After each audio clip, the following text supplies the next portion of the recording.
Hey, ladies and gentlemen, my name is Shay Douglas from the Earth Heroes TV video platform, and today I'm with Thiago and Yossi from Syntropic Solutions. We've been getting together every week to discuss all things syntropy, where it came from, what it even means, how to implement systems, successful design systems that are thriving and abundant and in place. We've got this amazing evidence and examples of these systems thriving even in ecosystems you wouldn't think plants would even grow, such as the desert. These guys have shared a bit of their experience in the many years that they've been implementing these systems all across the world. And it's really exciting because this week we're going to discuss and just touch on what it takes for you and what you need to know before you even think about designing a syntropic system in your own home. This is something that everyone must know before we really start to see a system develop and thrive and come into its full abundance. So we're going to cover some topics like, what's necessary in terms of the context for farmers. We're going to look at some of the natural laws that, that were guided by part of these principles and understandings of syntropy, and then look further around design implementation, as well as the management and maintenance that's required for a system to have its regenerative purposes over a long period of time. So thanks so much again for joining me, Thiago and Yossi. It's so good to connect on these calls. I just wanted to give a shout out to the people who are watching this right now. I really appreciate you guys tuning in for this conversation. It seems more potent and more valuable and more relevant than ever before, growing your own food. There's so much happening in the world right now, yet we can all take action on knowing where our food comes from, growing organic, having really valuable, delicious, scrumptious, low air mile food right at our doorstep. And that would be a wonderful solution, sovereign solution that we can all work towards and say, 5 years time, the worst thing that will happen if you start growing your own food, well, you've got plenty of food to eat for your family and your friends. So it's all really good stuff. And I just wanted to thank you guys for tuning in. If you like this video, please share it with your friends. If you have any questions, leave a comment, and we generally respond within the next couple of days. Just write them down in the questions. And if you're interested to know more, you want to dive deeper into this area, in the description, you'll see a link to the mentorship program coming up where you get to work one-on-one with Thiago and Yossi and design your own system and learn so much more, because there's so much information, education, and empowerment that comes with practicing and implementing systems, which these guys have an abundance of knowledge and experience they want to share with you. So get involved in the mentorship. You get great value, and it's really worthy cause. But today, let's just jump straight into it. Maybe Yossi or Thiago, you want to introduce and just mention, what is relevant and necessary for people to know before they even start a system like this. Maybe I can start. Basically, it's a lot of people think, I get these questions a lot. Is that only possible in the tropics? Actually, is that only possible in the tropics? Is that only possible in the subtropics? Is that for large-scale farmers? Is that for a backyard, hobby farm? Is that for veggie garden? I would say, as a person who decides to interact with nature, could be a large-scale farmer or someone who wants to reforest an area or restore an ecosystem, or someone who just wants to play on their backyard and plant enough food for their family and the community. So first of all, we need to understand the context that you are in. What is the climate that you live in? What are the plants that grows in that area? What are your resources? What's the time that you have to spend? What is the conditions that you have in terms of rainfall yearly? Also, have you got access to water or not? What is the condition of your soil? So that's like what we call the context. Based on that, you can always following what we call the syntropic principles and the natural laws. What do I mean about syntropic principles or natural laws?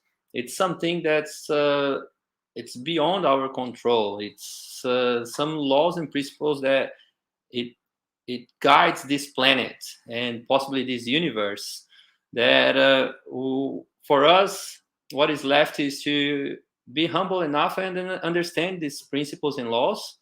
That, in my understanding, is the energy accumulation for for a system to be able to thrive could be, especially if you're talking about food production system, that we need to take fruits or food out of it.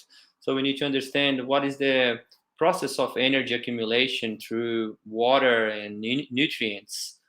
We need to think about our function in the system. If there is principles and laws that every living being is part of it, what is our function as humans?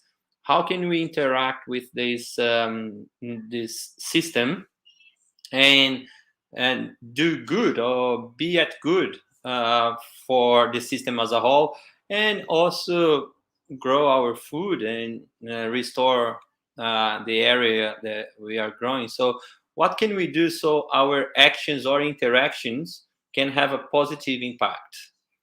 And then, talking about the design and implementation, what would be the plants material that you have available in your area? What would be your markets? Are you selling it, or are you just growing for yourself? Are you doing that for land restoration? What would be your harvesting plan? Do you want to have food harvested every week or every day? And what is the total area that you want to implement? Do you want to implement it all at once? Do you want to implement it in parts? And by understanding all these contexts, and then comes the understanding of how to manage it and how to maintain it, understanding how to apply the principles in your personal context. And yeah, so every every project that we work with, doesn't matter if it is 100 hectares design or implementation, or if it is a backyard for self-sufficiency, or even if it is a restoration of an ecosystem, we always try to gather as much information as we can, so we can actually put it together for the best outcome, not only for nature, but also for the person who wants to implement it. And I would possibly ask Yossi if am I missing anything there that you would say that could be important?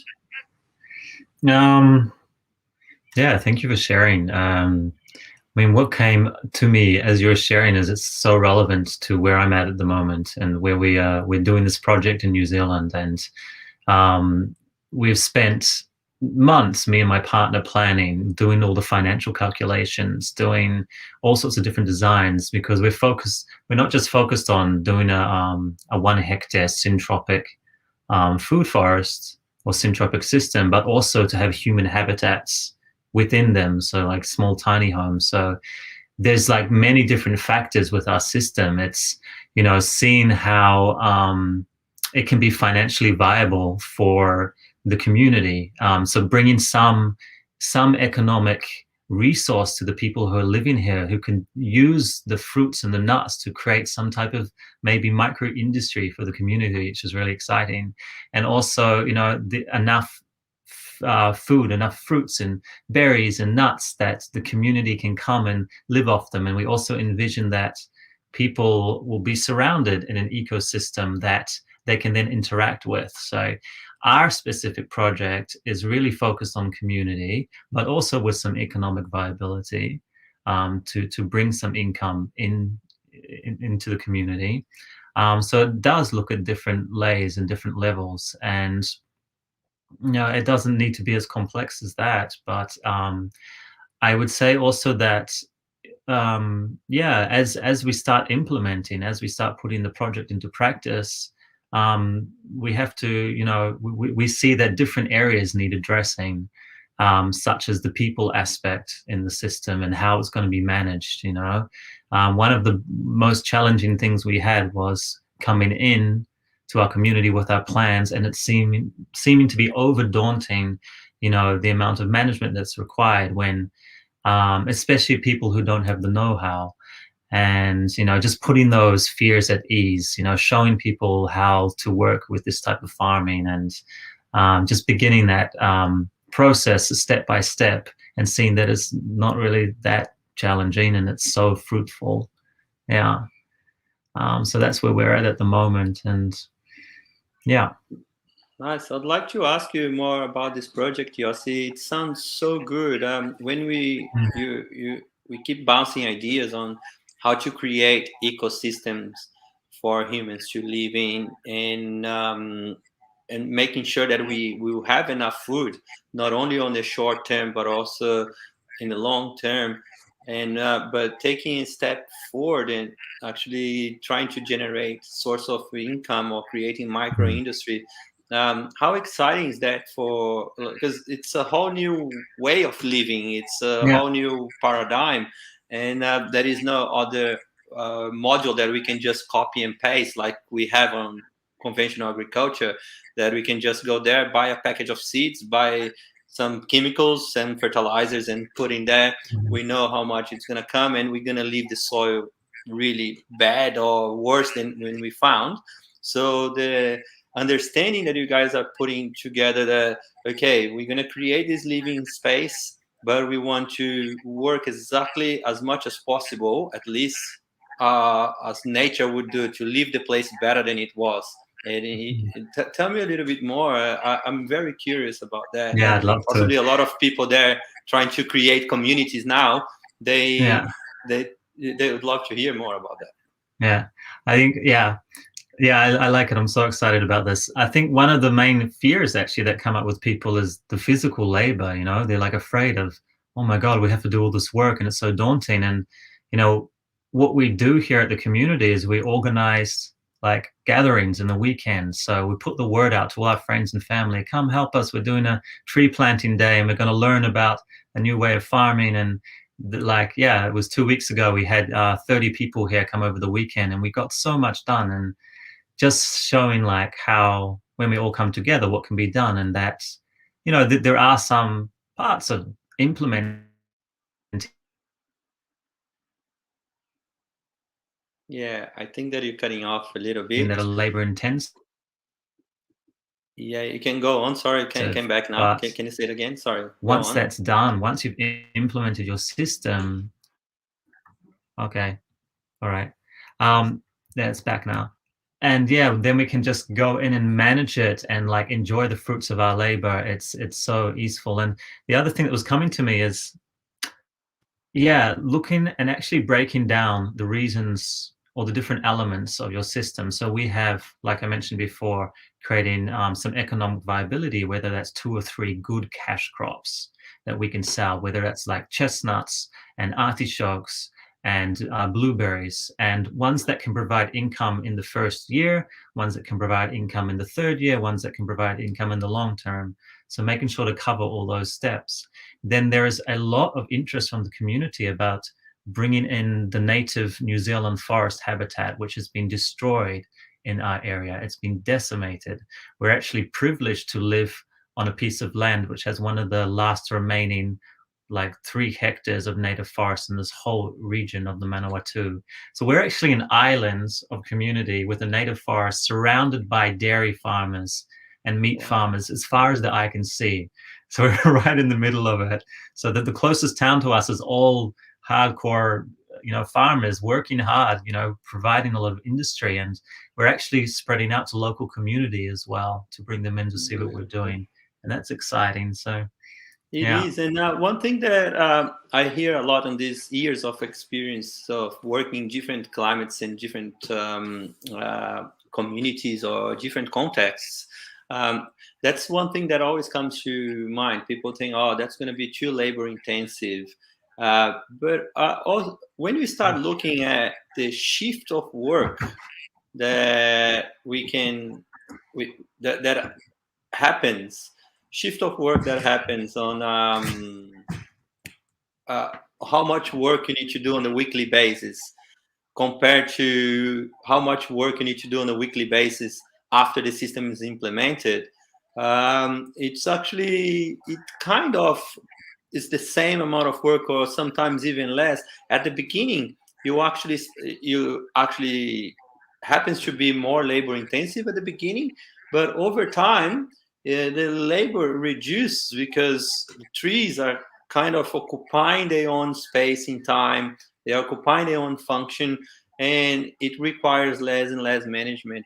And when I try to implement system or even talk to people about planting it very dense, like the mindset of abundance, that we gotta overplant, so we always have like lots of biomass, lots of how can I say, options to harvest one thing, or maybe not even to harvest that. Like, as you said, you have blueberries, asparagus, and chestnuts. But let's say if you don't want to harvest asparagus because that's like, oh, once every 2 years, I'm not going to be here. So, or like, I'll wait 7 years and I'll guarantee that I'll do my best to manage my system to give the best life for my chestnuts, you know? Mm-hmm. So I love this diversity, these options that we have within the system, and this mindset of abundance. And for you, the project that you're doing there, putting humans in that, can you give us a little bit of a picture how it's going to look like in terms of a system? Mm-hmm. So we're going to have houses, a village, and then a system all around it, or how? Tell us a little bit more how it's going to work. Sure. Sorry, the power just went off and I lost my lighting as well. It's all good. It's all good. You can still see it. You can still see it. Yeah. Yeah. This is really cool. So, we have about 8 cabins arriving, prefabricated cabins arriving, that are all going to be self-sustainable in this 1 hectare system. And we've designed our tree lines, our tree rows around them. So the first thing we looked at was the sun path, making sure they get the maximum amount of winter and summer sun throughout the year. And then we, made sure that the trees around the cabins, that they're not going to be blocking out sun either. So we have, we have a consortium of trees. We have a consortium of trees that are lower, or trees that are easily available to prune, that we can manage. Yeah, that we don't have to let them grow super high and shade out our cabins. And then there's other ones further away that we can let them grow that high. And then something really important about what we're trying to do is, when people go and inhabit these spaces, is actually to enable them to be able to interact with the trees and the plants around them. So having like a box of tools, or electric powered whippersnippers, or electric pruners around, and enabling them and empowering them to be able to take care of the space around them. Nice. And that's another thing that I tell people all the time. Like, why do we need to plant food? Why do I need to plant a forest? Why do we need to plant food? Why do I need to plant a forest full of food? The reason is because food is part of a forest ecosystem. All of them, doesn't matter if it is vegetables or salad, they are the early stages of the forest ecosystem. But the reason why we plant it is so interests us to go in there and interact with it and give the best management as possible, so we can actually harvest that food that we planted, that seed that we ate the fruit, and raise that seedling, planted that seedling. So you want not only you, but your friends, your family, your community to be able to taste that delicious food. And for that to happen, is we need to make sure that the whole ecosystem is well managed within your context, to give the best condition for that plants. And I love it.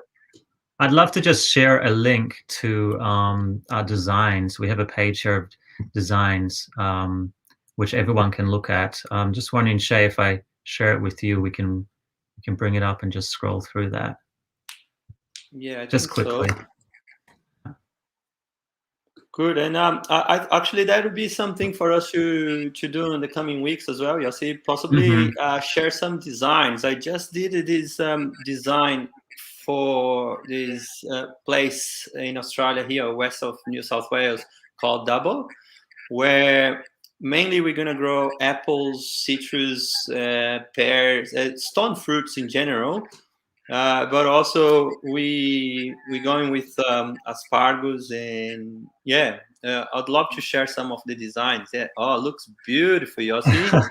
So we actually use the software Notion. If you just scroll down, Shay, yeah. So it's a way for people to interact, to leave comments, and then we've given like different designs for people to have different options. So we show the sun path there.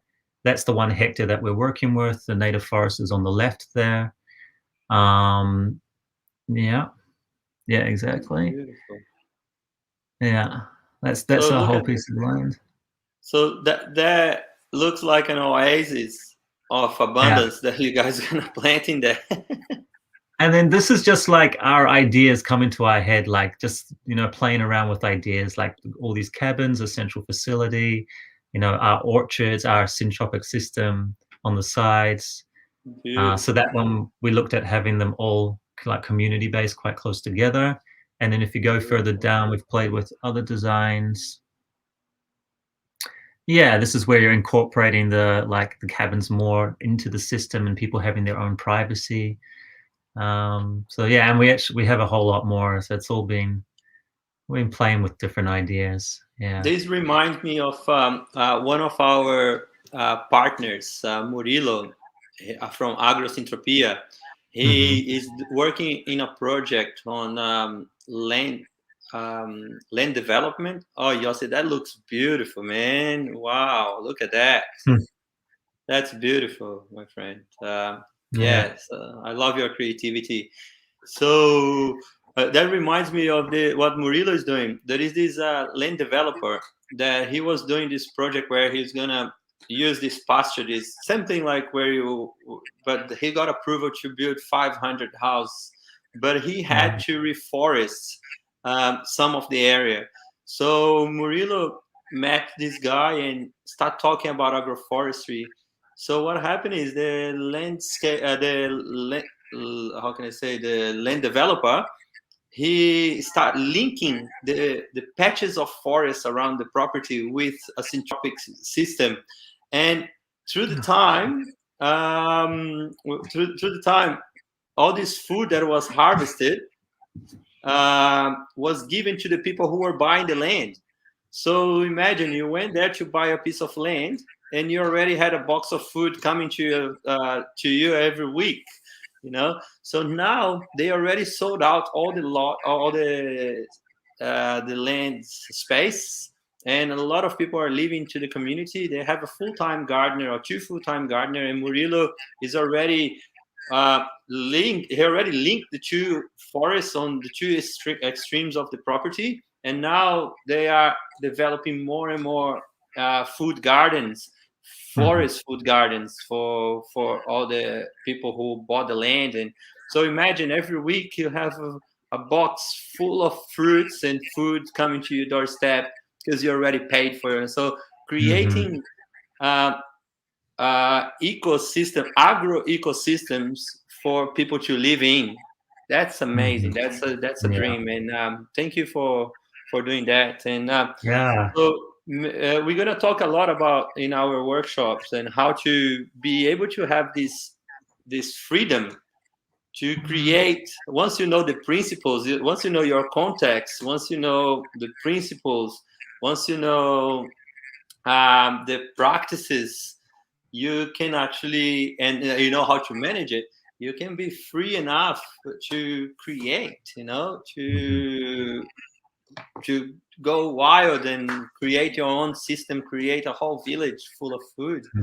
And that we're going to be teaching a lot of that in our mentorship program. So anything else before we go that you'd like to share about your project, or anything else that comes to your mind at the moment? No, the only thing is that we're trying to document all the different parts and elements of what the project needs. and when it's important to accomplish certain deadlines, and especially like what we need for the next stage of the project to make sure that we cover it. So everything that we're doing, we're documenting to really try and create a bit of a prototype of this way of living. So we're excited about that. Beautiful. Shay, would you have any more questions for now? Or I think that was like a good overview of what are the possibilities of what you can do once you know a little bit more, once you get the knowledge. Yeah, absolutely. I just want to thank you, Yossi and Thiago, for the work that you're doing. It seems, there's so much potential out there for people to really practice these guiding principles, which are it's all energy. It's all there for us to harness, to use for growing and cultivating and accumulating. So it's really positive stuff. I just want to encourage anyone who's interested to learn more again, just follow the link in the description to the Syntropic Solutions homepage. And the mentorship is something that I'm going to highly recommend to go deeper into this work. These guys have designed this course over the 6-week period to give you the most value so you can really understand and comprehend these notions. Even though it may seem quite simple, it's obviously a lot of educational information that we don't learn in schools per se. It's not part of our educational system. And so this is an opportunity for you, this is an invitation for you to go on that journey and educate yourself if you're interested in this kind of topics, and supporting your community, supporting your family and your friends by doing one of the most fundamental practices that humankind has done for millennia since our existence, and that is to grow food. And this syntropic style is a wonderful way that grows food in abundance, and that's the most awesome part about this. So thanks so much, guys, for joining me again today, and look forward to another chat soon. Thank you very much. I'll see you guys next week live here. Thank you.